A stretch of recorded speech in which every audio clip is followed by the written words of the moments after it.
The evening was filled with a sense of accomplishment and the bright, echoing sounds of blades cutting through ice. Inside the brightly lit rink, a young girl glided with effortless grace, her movements a testament to days and weeks of dedicated practice.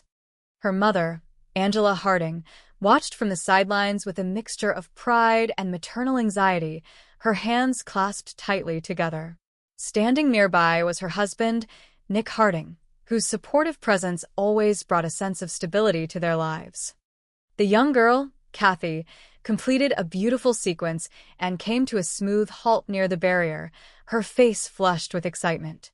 Angela smiled, though her voice carried the familiar warmth of a protective parent. She praised her daughter but immediately added a gentle warning, reminding her of the time she had sprained her ankle trying a difficult flying camel spin. Kathy, full of the vibrant energy of youth, laughed it off, calling her mother a worry bird and declaring that her ankle had not bothered her in weeks. Nick watched the two of them with deep affection, promising to buy them the biggest cheeseburgers in town, along with a vanilla milkshake, just as soon as Kathy changed out of her skating gear. But the warmth of the evening shattered the moment Nick and Kathy stepped away toward the dressing rooms. From the shadows of the rink, a figure from a past Angela thought she had buried forever stepped into the light. It was Doyle Egan. 10 long years in prison had not changed the cold, calculating look in his eyes. Angela gasped, her blood running cold as he spoke her name in the flesh. Doyle looked around, commenting on how well she looked and how the years had not hurt her. His eyes then shifted toward the direction where Kathy had just gone, noting that the little girl must be about 12 years old by now. He remarked on what a nice job Angela had done raising the child, as if the girl were her very own. Panic seized Angela. She begged Doyle to leave, telling him that her husband would be back at any moment. Doyle merely smiled a sinister, confident smile, assuring her that she would be hearing from him before disappearing back into the darkness. When Nick returned, asking about the man who had just passed by, Angela forced a fragile smile and lied, claiming it was just one of the parents whose name she did not know. Meanwhile, across town, a different kind of tension was building. William Bentley, a wealthy and prominent man, was preparing to leave his office to meet his wife, Laura, at their club. His secretary informed him of a phone call. When Bentley answered, a rough, unfamiliar voice on the other end delivered a shock that turned his world upside down. The caller claimed to have information about Bentley's daughter, Kathy and Bentley, stating that she wanted to come home. Bentley was stunned, demanding to know what kind of sick joke was being played. The caller coldly responded that it was no joke and demanded a ransom of $250,000 if Bentley ever wanted to see his daughter alive again. To prove his identity, the caller uttered a single code word, Scorpio. It was the exact code word used by the kidnapper who had abducted the Bentley baby from a park nearly 10 years ago. Back then, the ransom was never picked up, the kidnapper vanished, and after years of silence, the family had assumed the child was dead. Bentley, desperate and protective of his wife's fragile emotions, chose not to involve the police or the Federal Bureau of Investigation immediately. He remembered the agonizing months of false hopes and cruel hoaxes from the past. Instead, he sought the assistance of a legendary private investigator, Barnaby Jones. In the comfortable office of Barnaby Jones, the veteran detective listened intently alongside his trusted secretary, Betty, and his sharp young associate, J.R. Jones. Bentley explained the situation, emphasizing that only 3 people had originally known the code word: himself, his wife, and the nanny, Mrs. Jennings, who had passed away 3 years prior. Bentley had followed the kidnapper's instructions perfectly a decade ago, keeping even the authorities in the dark. Now, the nightmare had returned. Barnaby, with his calm and methodical approach, advised Bentley to proceed with extreme caution.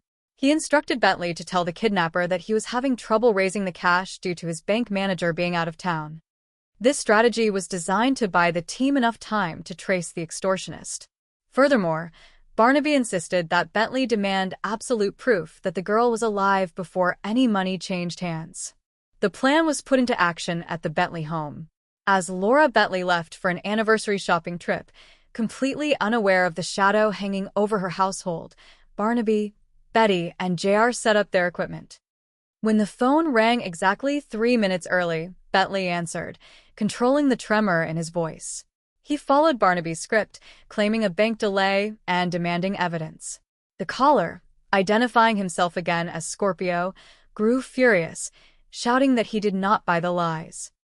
However, facing Bentley's firm refusal to pay without verification, the criminal reluctantly agreed to provide proof and warned Bentley to stay by the telephone.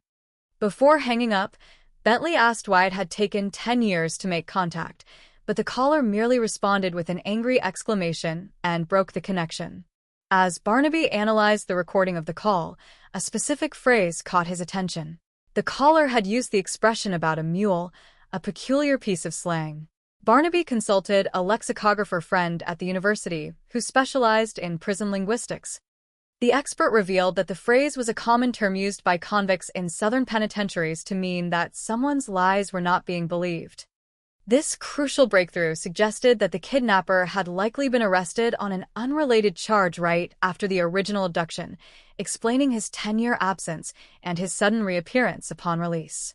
With the help of Lieutenant Biddle of the local police department, J.R. Jones conducted a thorough search of recent parole records from the Southern Penitentiary. He discovered 3 potential suspects who had been incarcerated around the time of the original kidnapping. 2 were quickly ruled out. One had passed away in a recent dispute, and the other was an elderly man living in a retirement facility. That left Doyle Egan, a man convicted of armed robbery and assault who had been paroled just 3 weeks earlier. JR traced Egan's initial emergency contact to an Angela Comstock at an old apartment building called Temple Court.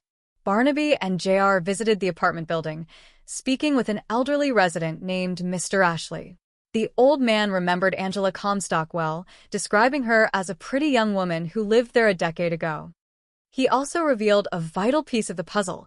Angela had a baby girl whom the entire building used to help babysit. Mr. Ashley noted that Angela had moved away the very same year after marrying the building's industrious janitor, Nick Harding, who had subsequently found a good job in the valley. While the detectives were closing in on the truth, Doyle Egan was busy orchestrating his sinister plan.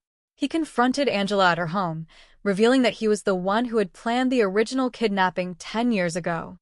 He explained that his sudden arrest on an old robbery charge on the very day of the ransom drop had left Angela stranded with the baby. Angela, who was a young and desperate woman at the time, had kept the child out of fear, eventually raising her as Kathy, surrounded by the love of Nick Harding.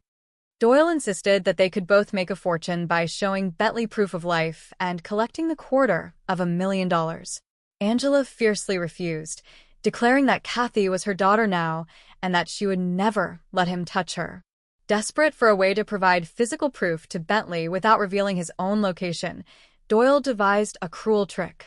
He approached Kathy at the ice rink under the false identity of Ed Foley from a national skate company, pretending she had won a contest and needed her shoe size measured. His true intention was to obtain a footprint, which could be compared to the child's original birth certificate.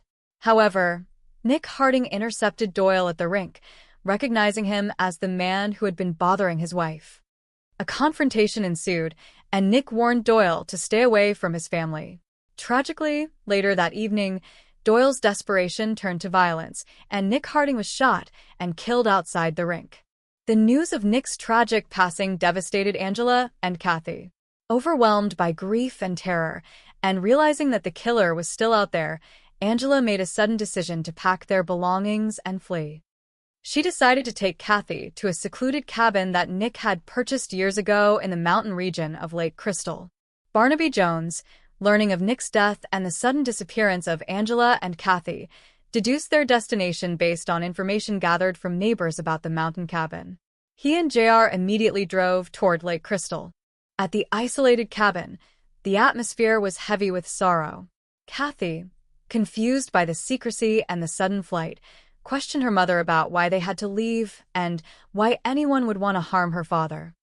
Angela, struggling with her conscience and her immense love for the girl, could only offer words of comfort, reminding Kathy of how much Nick had loved her.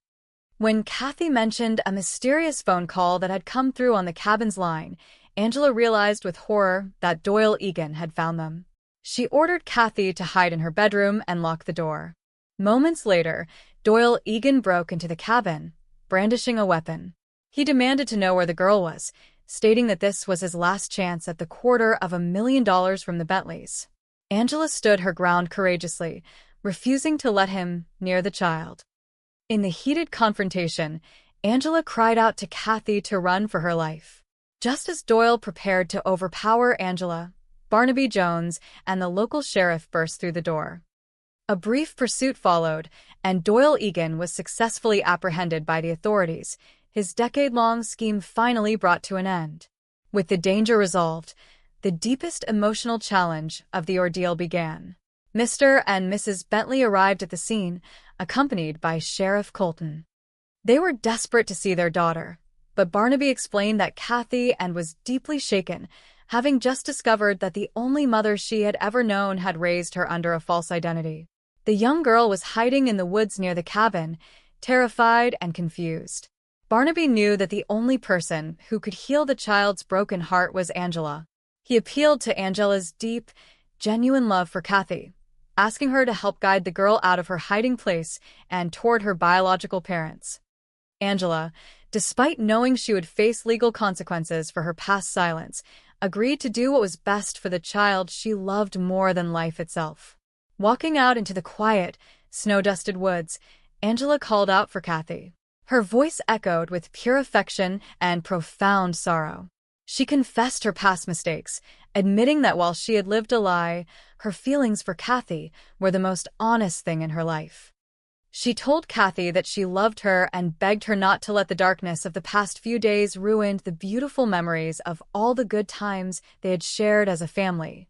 Kathy emerged from the trees, tears streaming down her face, and ran into Angela's open arms.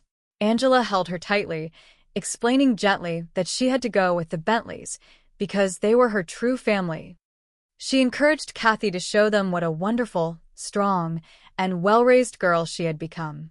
William and Laura Bentley stepped forward, their eyes filled with tears of gratitude and sorrow for the years lost, yet overwhelmed with joy at seeing their daughter alive and well. Laura reached out to Kathy and, offering comfort and understanding for the difficult transition ahead. As the Bentleys began the journey of rebuilding their family, Angela watched them go, knowing that true love sometimes means letting go. Barnaby Jones and his team stood quietly, witnessing the bittersweet resolution of a decade-old mystery, inspired by the power of maternal devotion and the enduring strength of human resilience.